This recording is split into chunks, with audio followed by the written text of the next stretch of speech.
Alright, what's up YouTube? Alright, I'm gonna do a shop tour video. I know I haven't really shown this shop before. I have shown my previous shops in the past. I think I did a quick one over this, but I have updated it since. And I'm also going to be doing some shop update videos in the next month or so.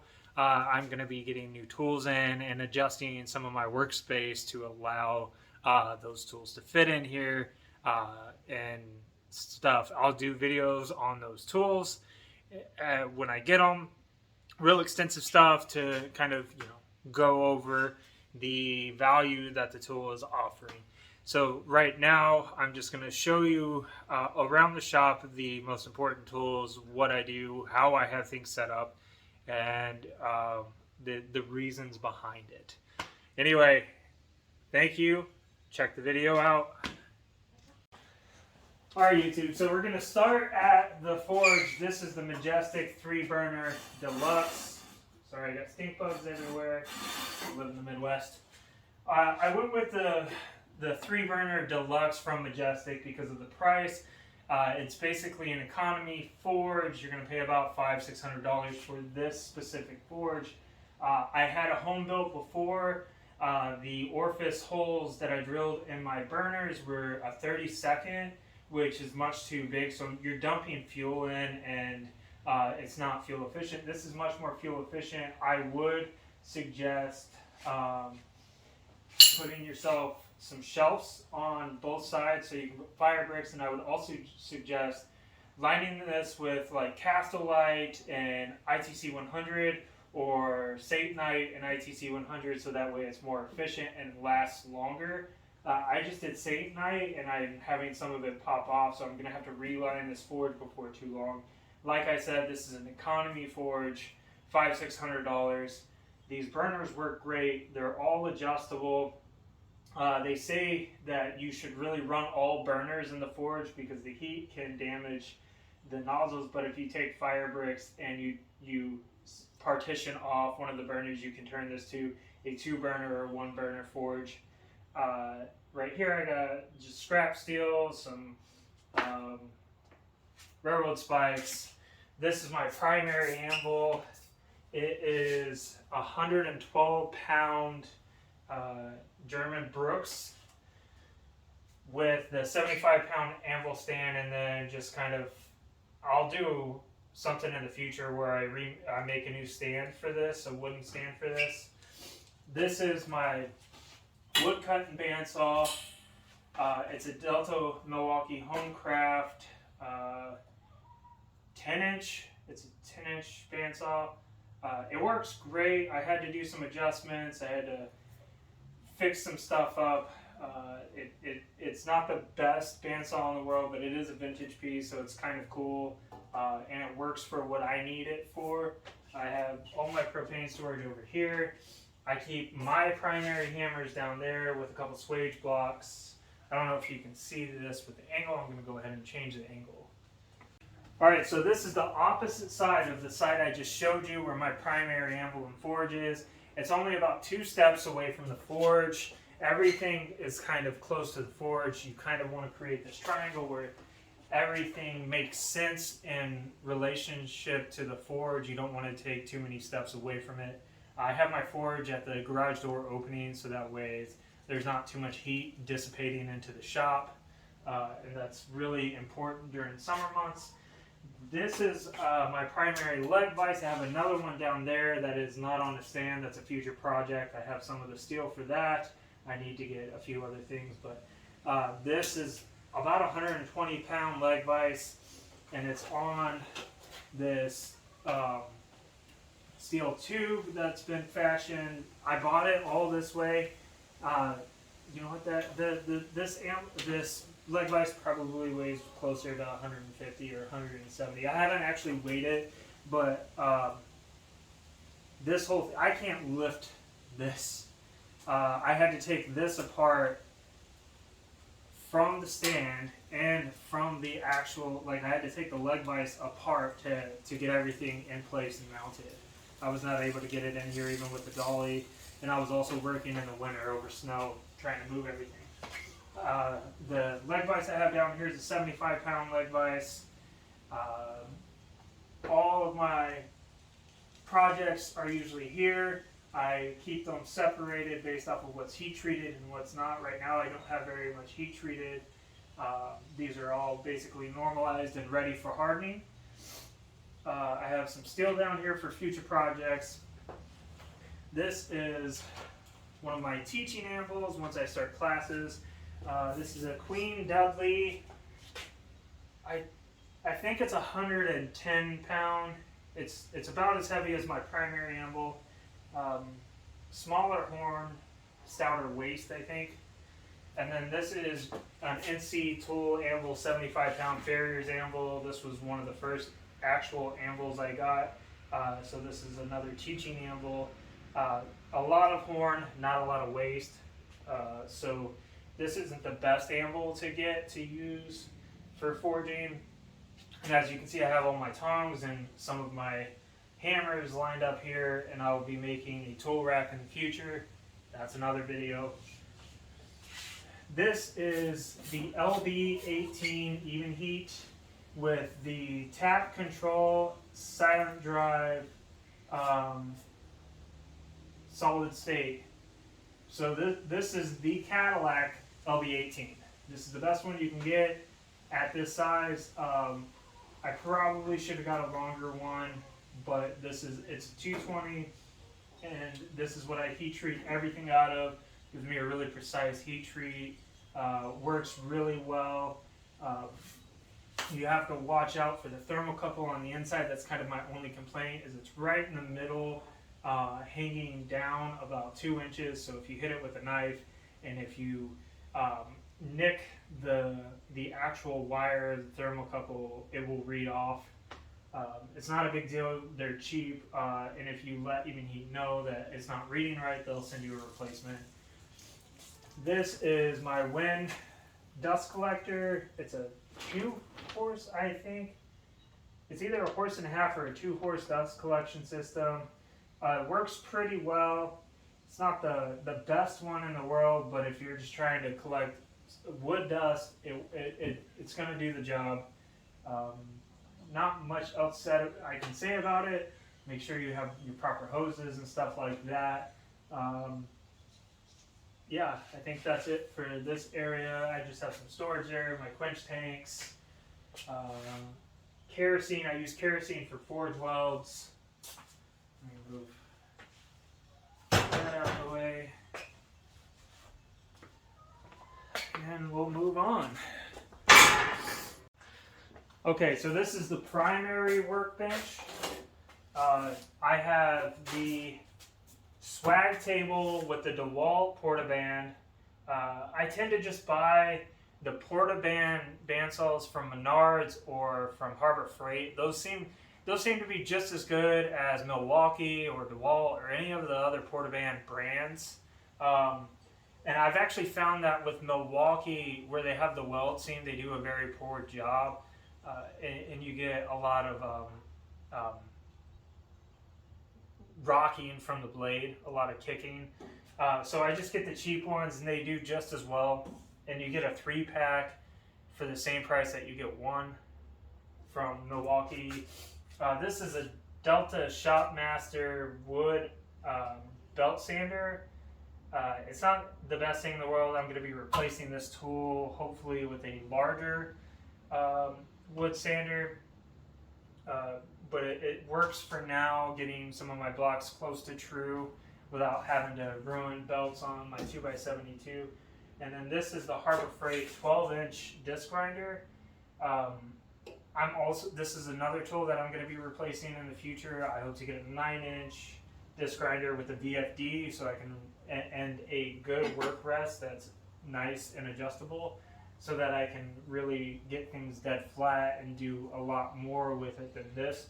This specific one, you have to buy the 12-inch discs for it, and the adhesive sticks too well, and it pulls away from the abrasive when you're pulling the abrasive sheets off, and sticks to your disc, and you have to go in there and scrape it off or use denatured alcohol, and it's just a pain in the ass.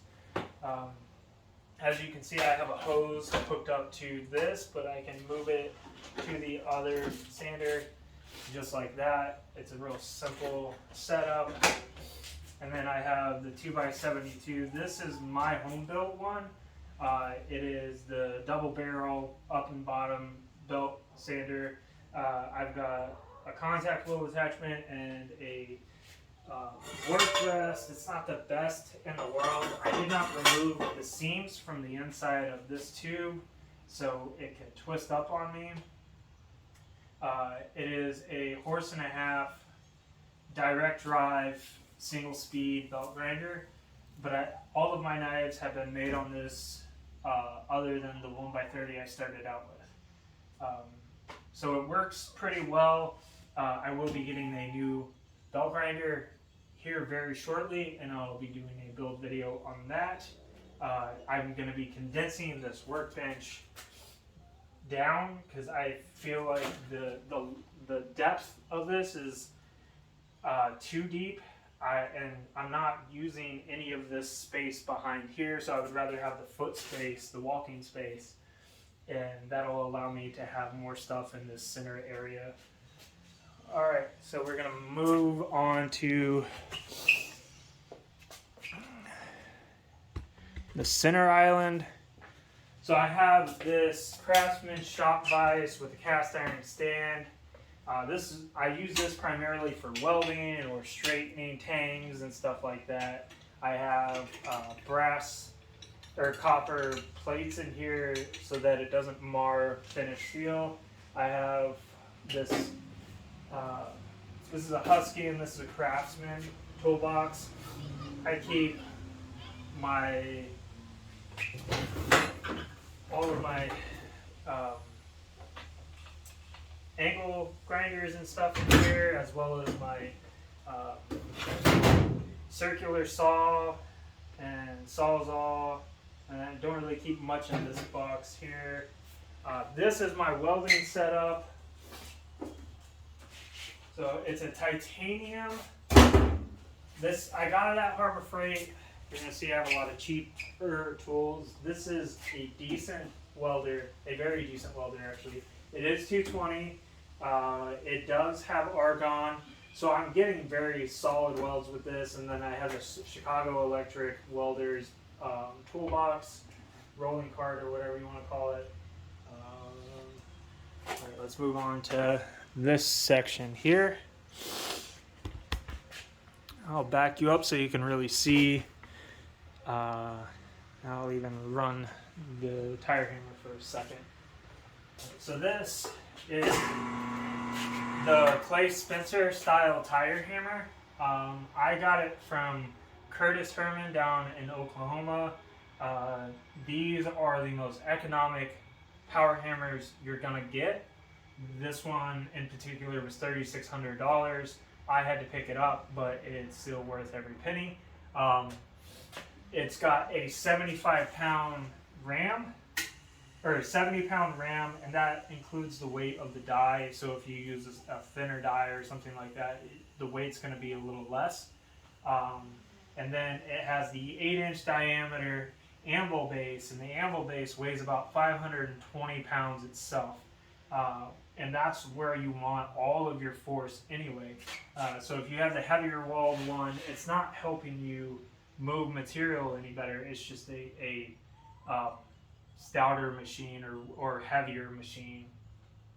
This is very stout. They use 6-inch square tubing for the frame. You can fill the back with sand and oil to reduce vibrations and noise, and add to the overall weight of the machine. This thing has been a game changer in the shop. I literally wasn't able to make Damascus or anything like that before getting this, and for $3,600 for a power hammer, you're not going to find anything better. It's got a lot of control and a lot of force. So being 70 pounds, even a 25-pound little giant or a 50-pound little giant isn't going to come close to the force that this is going to do. 25-pound little giant will be faster, but it's not going to have the force this is going to have. This also has a lot of control. As you can see, I can get single hits. I can get real slow, controlled hits. I'm not hitting that on purpose. Let me grab a piece of wood and I'll show you.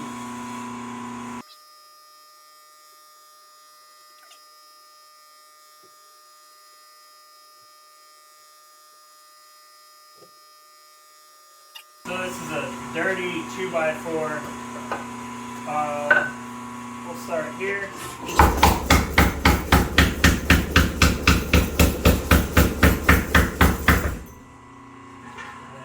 You can see it reduced it in thickness.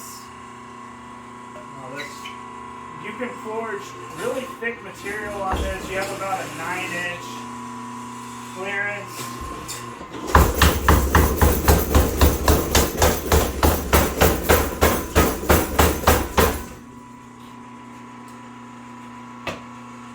This real old pine, that's doing some good damage. So imagine what that will do to hot steel. Like I said, this thing is a game changer. I'm gonna throw this. Okay. Let's get you in here. Another Harbor Freight tool. This is okay, you gotta put it together. It's a sandblasting cabinet for those who don't know. It needs like 10 CFI or whatever. It needs a lot of air pressure.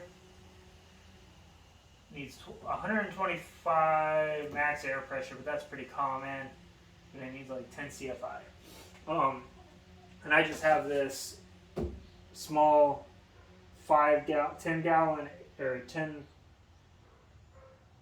yeah, it's a 5 or 10 gallon air compressor. It's not very effective for this. I get about a minute of good pressure and then it's down. I'll be getting a bigger air compressor in the future. It's something I'm looking for. And I'll need to rewire my 220 in the shop to run it. And then right here is half of my stabilized wood and light stabilized wood. So I keep desert ironwood up here. I need to organize it. I keep African blackwood, some more just natural, not a lot of figured woods down here. I have antler and bone and stuff down here, and then scraps at the bottom. And then let me move you to the other side. See what all we can see. Okay. So on this side, I have the stabilized exotics. So ringed Gidgee, OG redwood. This is all stabilized. African blackwood, Tasmanian blackwood, curly koa,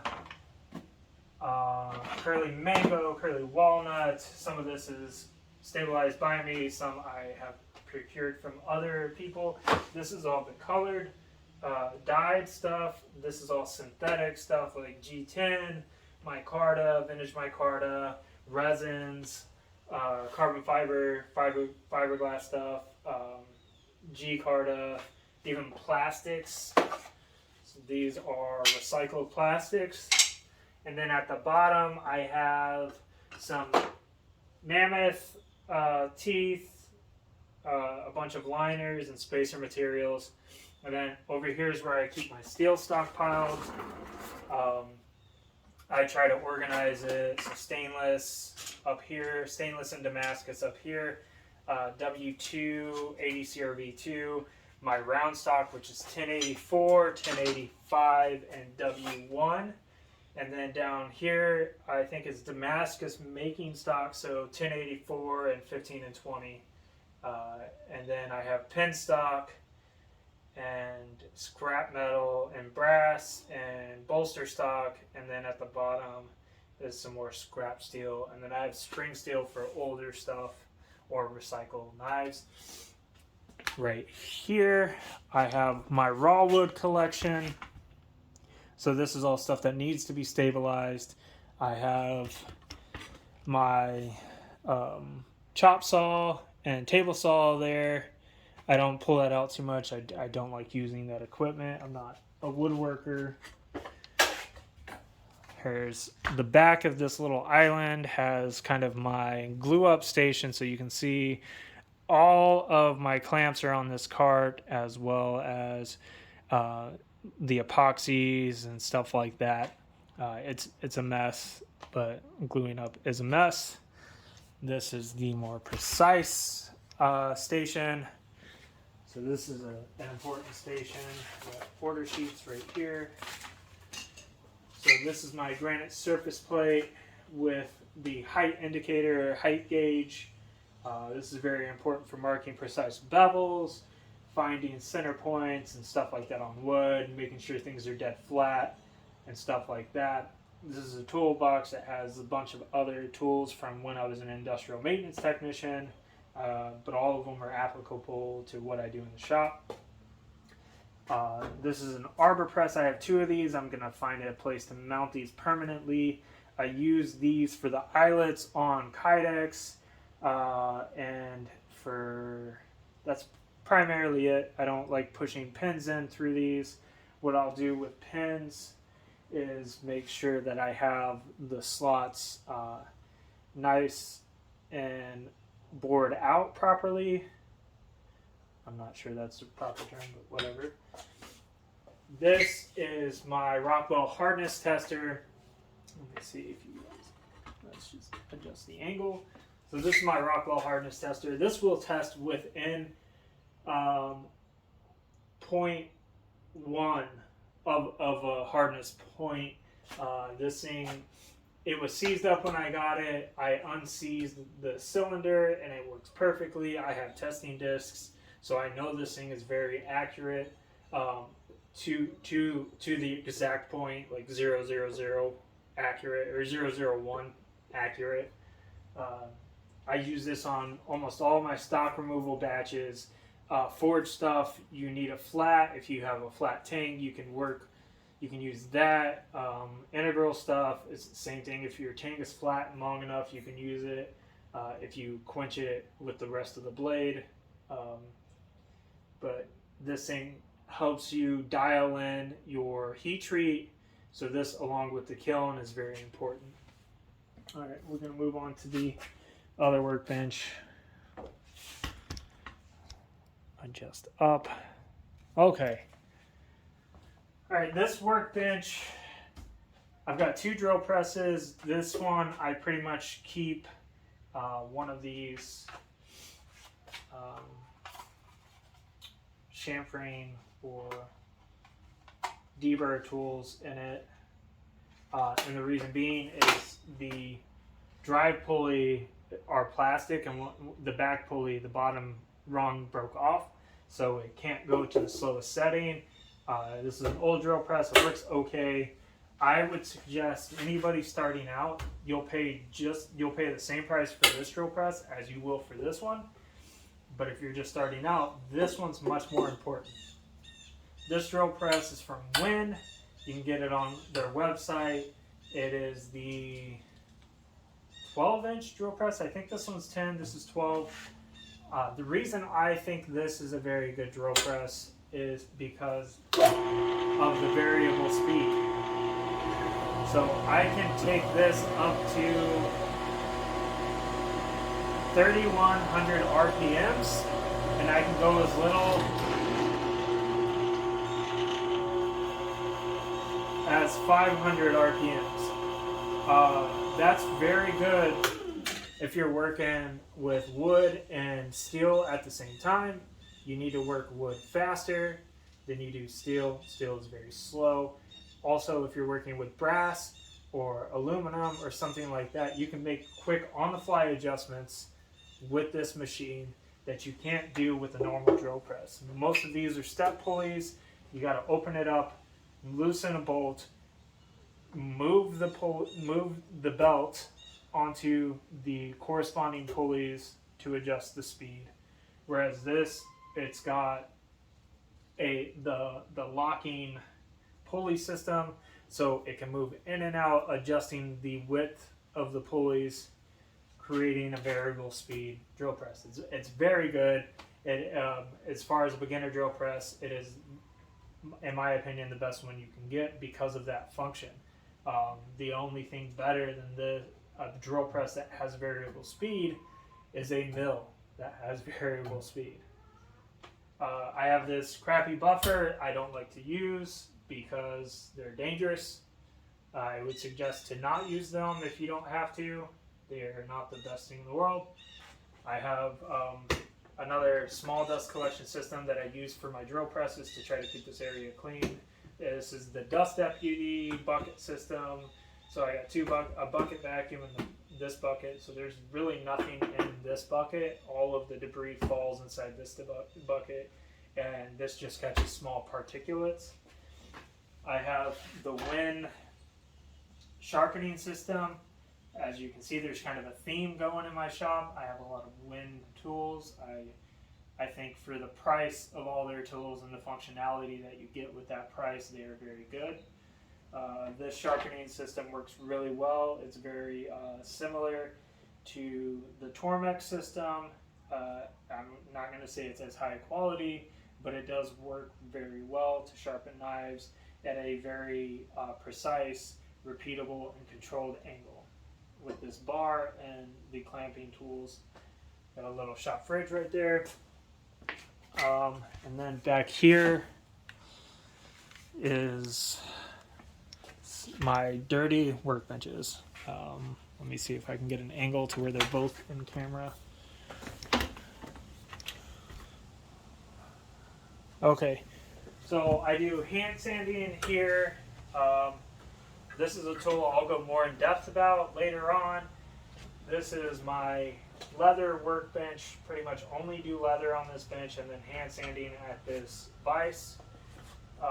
And then on this side, I've got a bunch of files stationed up here. My templates are up here. I have my Kydex systems right here. So these are foam plate. They're foam trapped between plates, and you clamp it, and they the heat from the plastic that you use with the toaster oven will mold that plastic to the knives that you're making. And then this is a Dunlop 1/4 horse split phase motor, and it has a boot buffer attachment on it, and I use this with beeswax to polish wood handles and to put a sheen on leather and seal leather. This is one of the best tools in my shop, in my opinion, for finishing and sealing stuff. I like beeswax because it's natural. It gives it a bit of grippy texture on the knife, and allows you to seal the wood at the same time, and the same with the leather. Trying to think what else. There's not really anything else important in my shop to talk about. More videos in the future. I will definitely be reorganizing my shop and trying to get a more efficient setup going. I don't like the way this workbench gets. It's very dirty. I may partition it off and put stuff in the back, and then have a smaller space so not everything gets kind of clumped up here. Yeah, I think that's it for the video. Let me do my outro. Okay, YouTube, so that is the end of the in-depth shop tour video. I'll be doing more specific tool item videos later on, going over more of my processes and the importance of said tools and stuff like that. I just wanted to show you guys kind of my workspace, and I'll be doing some update videos on said workspace. So my two big work tool benches that I have over here, I'm going to shrink the depth on those so that they're not taking up such a footprint, because there's about 14 inches of unused space on both of those workbenches that I would prefer to have everything tucked closer to the wall. And that would also eliminate some of that buildup of random crap that I have sitting behind there. That will also allow me to organize under them a little better. And then I will get a belt rack away from that so I can actually use the bottom of the grinding bench, and I will also be adding a grinder to that bench and trying to phase out the other two grinders. And then the other workbench I will be doing the same with and trying to condense the amount of space I'm using up there so that I'm more efficient with those tools. I'll be doing more forging videos in the future. I hope to get some classes started. As you can see, I have pretty much everything I need for a class. And once that second grinder gets in here, I'll be able to rock and roll with 2 decent grinders, 1 really good grinder and 1 decent grinder, and actually be able to teach other people this stuff in person.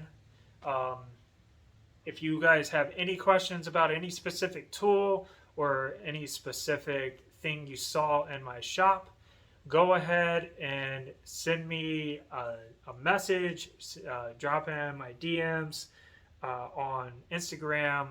All the links are in the bio. Go ahead and click on either of these videos.